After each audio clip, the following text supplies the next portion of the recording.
Okay, so today we're looking at using Pythagoras in spheres. So we did sort of cover it a little bit anyway when we did Pythagoras. I may have done a few of these questions, but we'll go a little bit more into it with a few of them, but let's have a look. So we can have triangles can be formed within spheres within or a circle. These triangles can be used to find lengths related to the sphere or circle, such as the small circle. So really what they're talking about, and we did see a little bit of that with our latitudes. So say we have a big circle, and then if we have a circle that's formed, so this is a sphere. So when we have we might be taking a cut out of the big circle down there. So, and we saw them as the latitudes. So we're sort of talking about a scenario like that where it's not the Earth, but we'll have a scenario where we're talking about another circle within a circle down there. And then what happens is you have your original, so I'm calling this original big circle is the black one. And then if you have the center of that, so what you're going to see is we can get these triangles where we're dropping from the center down to that blue smaller circle, and then we end up creating triangles in there like that. So, and also we'll be looking at things like that. And now once we create that triangle, it's a right angle triangle, so therefore we can use Pythagoras and things like that. So I've popped in this formula sheet because it can be quite handy to just make it a bit quicker so you can get through things. So what they're talking about, if you look, if I just drew my circle again, what I was talking about, and if you have this smaller circle that they're talking about down here, well, this smaller circle will have its own radius, so it'll be smaller. So in this diagram here, it's actually being called a capital R. So you can find the radius, and you can see of that smaller circle by going R times cos times the angle. So we saw this this is how we find the radius of the smaller circle in the latitudes. So you can see this. So you might want to just write, if you want to write a few little notes, that little r, so little r is the radius of your original big sphere of the big circle, or you might write the sphere. Okay, so there's what you're using, and the angle is what it's dropping. Now we know, we've seen that the angle of depression equals the angle of elevation, so it doesn't matter which angle you have there, you can use that one. All right, so I found this can be a bit quicker if you're trying to get through the questions. So let's go have some questions. So we have a pond in the shape of a hemisphere with the radius of 5 meters and the depth of water 1 meter. So just to help you visualize, that depth of 1 meter, that's coming up here like that. So that's 1 meter. Okay, so what I'm going to do is we're going to pretend that we obviously have an original circle like a sphere. So this would be the big sphere. So this is the big circle. And they said that the radius of the big circle is 5 meters. So from here down to the bottom would be 5 meters. So if we've got the depth of water is 1 meter, we're going to be working with this triangle in here, and we can already see. So I'll just draw there. This is our new, I'm going to highlight, that's the new smaller circle down there. Okay, so we've created a triangle, and I'll just draw the triangle out separately. So we've created this triangle here. So this is M, O, and A. Now, we could see if with the radius is 5 and the depth of water is 1, we can see, well, then this must be 4 meters between here. So in between there and there. Okay? So, and if you have a look, this so if I've got this smaller red circle down here. If you look across, A to M is actually going to be the radius of that smaller circle. So AM equals the radius of the smaller circle.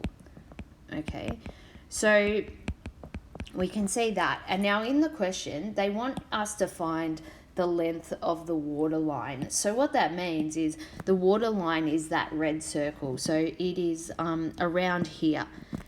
So they want you to find the length of the water line. So what that actually equals is the circumference. So they want the edging of that water, which would be the edge of a circle is the circumference. So the circumference of the smaller circle, okay? So if I'm just going to go down and work that out down here, well, we know circumference is 2 times pi times r. So I need the radius of that small circle, which I know is AM, okay, in that triangle. So what am I going to do? I've got to find, I'm probably going to use this right angle triangle here. Now, what you need to remember is that that big circle has a radius of 5. And even though we said from here, the center to there is 5, but also if you notice when you're going from O out to M, that also goes to the edge of that circle, so that is also a radius. So you know that this is 5 meters. Okay, so if I label this little r, say I'm trying to find the radius there, and we've now got a right angle triangle, so we can use Pythagoras. So I'm going to use Pythagoras to find the radius of that red circle. So this is the hypotenuse. So if I was writing out the Pythag rule, it'd be 5 squared equals 4 squared plus r squared. Now it's fine for you guys to use solve here, comma r, and we'll end up that r equals 3. So we know the radius is 3 on that red circle. So now I can find the circumference. I can just go 2 times pi times 3. So if we do that, what's that one? Let's quickly do that. So that's 18. I'll just round to 1 decimal place. So that's 18.8 meters, because this was in meters. So the length of the edging around the pond of the water is 18.8. Okay, in question 2, they're asking me for the area, the surface area of the water. So that would be, you've got that circle sitting down there. They want the area of that red circle. So we're just going to go use the area equals pi r squared. So we need to use that radius again, but I've already found it. So it'll be pi times 3 squared. So which we get 28.3 meters squared. Okay, so we've got that one. Now with this last one. So the shortest distance along the surface of the bowl between L and M, where LM is the diameter of the surface, the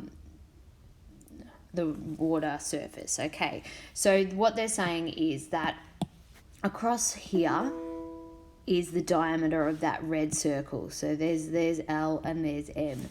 Now, if we know that the radius is 3, then the diameter must equal 6. Okay, so we know that. And what they're asking you, the actual question here, is they want to know the shortest distance, which means here. They're talking about that great circle along that purple circle. Okay, so if I write that out here, so we've got, I'm just going to make it a bit more simpler. So we've got this big great circle, which we know the radius is 5, and we've got L is over here and M is over here. So we've got to remember that it's a smaller circle, so it's not on the halfway of the purple, it's down below. So we're going to try and find this length across here. Now that's an arc length, okay? So yeah, we know that we can look up the formula in a minute. But what you do know is, because you do know if I cut across here like that, you know that that is 6 meters, because we knew the radius was 3. So you know that's 6. Okay, so you've got that bit. Now, if we go and find the arc formula, remember the arc formula is pi times r times the angle over 180. Now, the angle is always talking about between here and here. So the angle would be, we need to go from this angle in there. I'll just mark it in there. We need that angle in there to know, so we can find it. Now, if you look, those purple lines if I'm going from the center of the big circle out to the edge, that's the radius. So they must be 5 and 5. Okay, so now you can see, if I need to find that angle, this is what's missing. Now I need this angle. So I'm going to use that triangle in here, this triangle in here. Okay, so I'm going to move everything up a bit. Sorry, get a bit more room. So what I've got is, I'll draw that triangle out. Sorry, this triangle. So I know these two are 5 and this is 6, and I'm trying to find this angle. Okay, that's where you're gonna use your you can use your triangle formula sheet if you're trying to work out what rule I'm gonna use. So I'm just gonna bring this in to show you. So we're looking at this. So is it a right angle triangle? I'm gonna say no. No, I don't know. Do I have more than one angle? No, because I only have the question. So you look down here, we're using the cosine rule. Okay, so that's how you can use that. So I'm sorry, I'm just going to delete that off. All right, so now I know I'm going to use the cosine rule to find this angle. So I might just label up this triangle ABC like I normally do, so I can see I want to use the cosine for B. So it's inverse, and then it's a squared plus b squared minus c squared over 2b, AB. Sorry, that's wrong. 2a. Yep, sorry, it's plus a squared plus c squared minus b over 2ac. Sorry, that's the combination we want. Okay, so so then you would plug that in. So this is all those data. So if we plug that in, that would be 5 squared plus 5 squared minus 6 squared over 2 times 5 times 5. So we pop that into the calculator. All right, so I end up with 74, I'm rounding to the nearest degree, 74 degree. So now I know the angle, I can go back and use and find the distance, which was just arc length. So it'd be pi times, now we're talking about the great circle, so the radius is 5 in that big circle, times 74 over 180. And we'll end up with the answer for that. Okay, so I get that the arc length is about 6.5 meters. So that's along the bottom of the pond, which would make sense. That's pretty a reasonable distance. It's a big pond, but so still okay. Yep. Okay, so let's do this one. So we have a cross section of a water pipe with the circular radius of 50 centimeters as shown. The surface of the water has a width of 80 centimeters, and the depth of the water in the pipe could be. So what you're going to see is, just remember back to like that question before. When we have we've got this is the big circle, okay? And they're telling you the radius there. So if that's the radius there, that is also the radius going down that way. And sometimes it's hard to see because they don't give it as that scenario. So you got down there is also 50 centimeters. Now, when you cut down through there, you can see you create this right angle triangle in here. And if the line across they said was 80, we know that that is 40. So in the end, we've got this triangle that we'll be able to use. So we've got 50, 40. And what I'm going to do is I'm going to call this little distance bit x, okay? And obviously, we've got the depth of the water plus the x must equal, that would in total equal the 50 centimeters, the radius of that big circle. So really, the depth of the water is going to be 50 minus that x. So then I'm going to use this Pythagoras in this right angle triangle, and I'm going to use it to find x. So I've got 50 squared equals x squared plus 40 squared. So I'm quite happy for you guys to do solve here, comma x. So we end up with x equals 30. All right, so, and therefore the depth of the water equals 50 minus 30, so the depth is 20.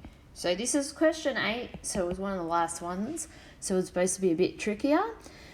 And as I said, they've got your answer, they've got 30 in there, and that's going to throw you because you're going to finally find that 30 and you might be quick to the trigger and to select that answer, but it is actually 50 minus 30. So they're the things to look out for.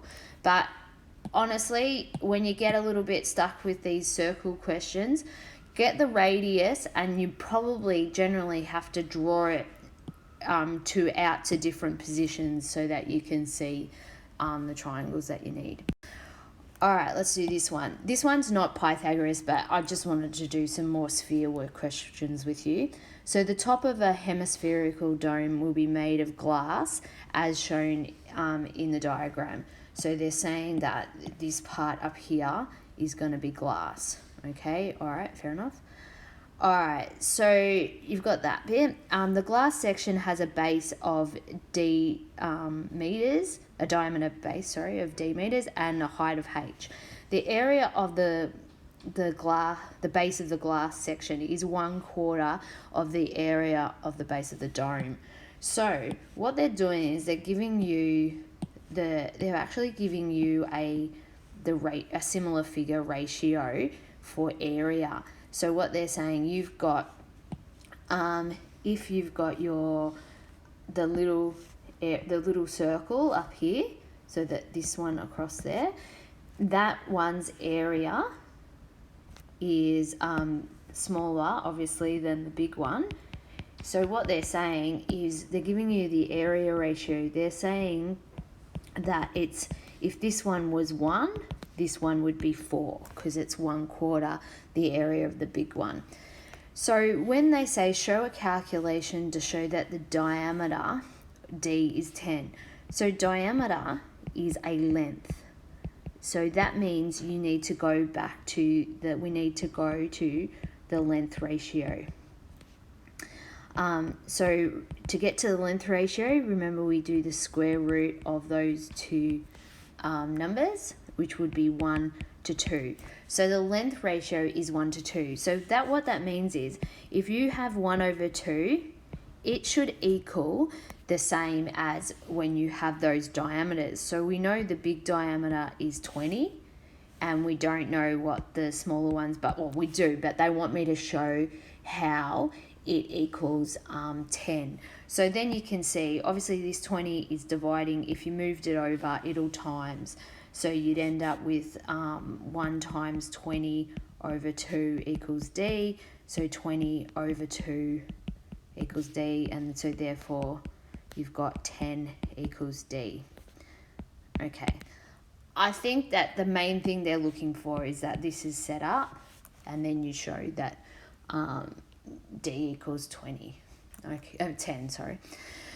Okay, so that was that one. Now this one, a solid cylinder has a height of 30 centimeters and a diameter of 40 centimeters. A hemisphere, is cut out of the top of the cylinder as shown. In centimeters, the total surface area remaining of the remaining solid, including its base, is closest to. So really start to break up the pieces. So when you've got total surface area, so remember you've got this base down, you'll have a circle base down the bottom. So that would be the bottom part, the bottom of this cylinder. So we'll call that the bottom.